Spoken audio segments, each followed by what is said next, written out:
The second I pulled into my driveway, I knew something was wrong.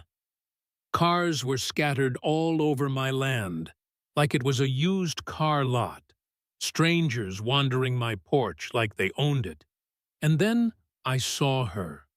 Karen Stokes, pastel cardigan, clipboard in hand, giving a full-blown real estate tour on my ranch. When I stepped out of my truck, she looked me dead in the eye and called 911 on me, said I was trespassing on my own damn land. Now, I didn't yell, didn't even raise a hand, just stood there while she screamed into the phone about some aggressive intruder. I'd just come back a day early from a work trip in Colorado. Conference ended early. I caught a red eye, just wanted to water the pasture and grab a shower, but no. I came home to find my entire life staged for sale. Name's Jack Rollins. I'm a retired Air Force mechanic. Bought this ranch in Cedar Hills, Texas, with every cent I had. 18 acres, 2 horses, a red barn, and a green steel gate with a bald eagle welded in the middle. That gate? That was where it started.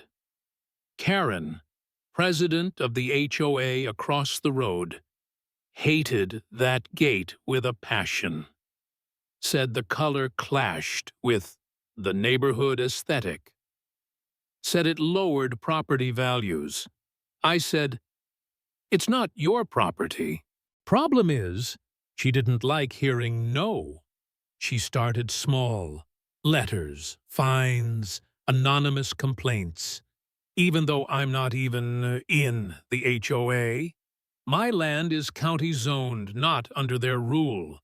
But she'd convinced enough folks to extend oversight, whatever the hell that means. I ignored her, until the day I found a letter taped to my front door. Failure to comply with HOA design standards may result in corrective action. I laughed it off. I shouldn't have. See, while I was gone, she and some guy named Barry, big dude, bald, cargo shorts type, decided to take corrective action to a whole new level. When the sheriff showed up that morning, I thought for sure this was going to turn into a mess, but thank God it was Sheriff Blake. As soon as he saw me, his jaw dropped. "Jack? Hey, Sheriff?" Karen marched up, waving papers. "He's the intruder. This property's for sale." Blake looked at me, then her. "Ma'am, this is Jack's ranch." Karen blinked, stammered something about HOA permission and sales rights, pulled out crumpled printouts, MLS listings, fake contracts, even a livestock safety order. I nearly lost it when I heard that one, because that's when it hit me. I hadn't seen my horses.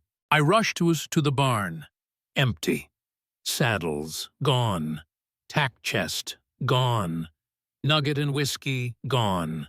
I called Miguel, my ranch hand. He'd been checking in while I was away. Said everything was fine just yesterday. He paused, then said something I'll never forget. "They took 'em, Jack. Karen and Barry. Said they were moving the horses for the sale." That's when the switch flipped. I pulled up the security footage. Cloud backups don't lie. There she was, Karen, leading buyers through my bedroom.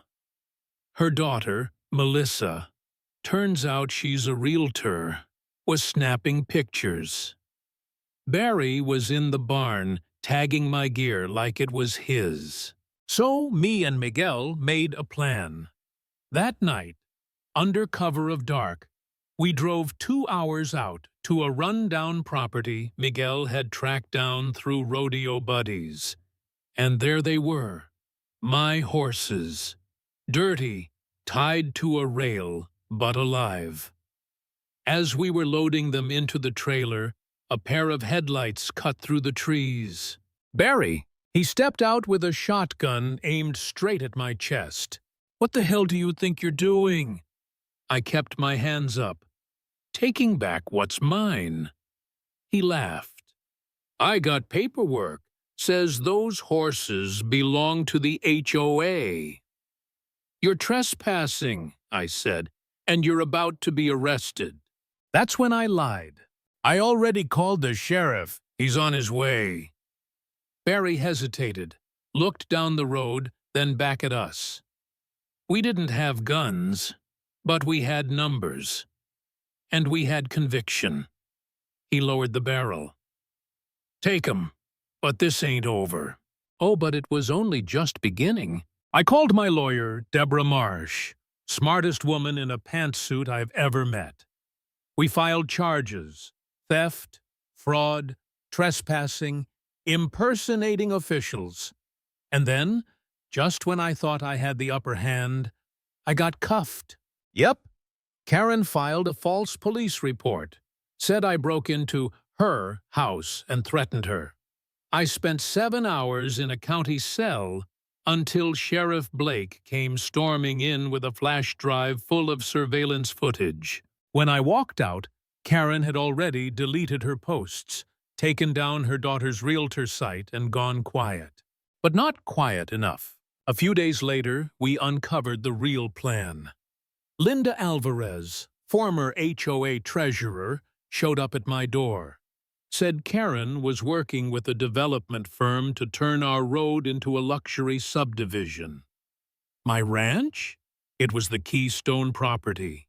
Without it, the plan collapsed. So she tried to erase me, literally. Burned down my barn, slandered me online, staged protests in front of my gate. But I wasn't backing down. We exposed it all. On a website, through the news, at a county vote. And when the judge slammed that gavel down and called her actions criminal, I didn't smile. I just watched as she was led away in cuffs, finally powerless.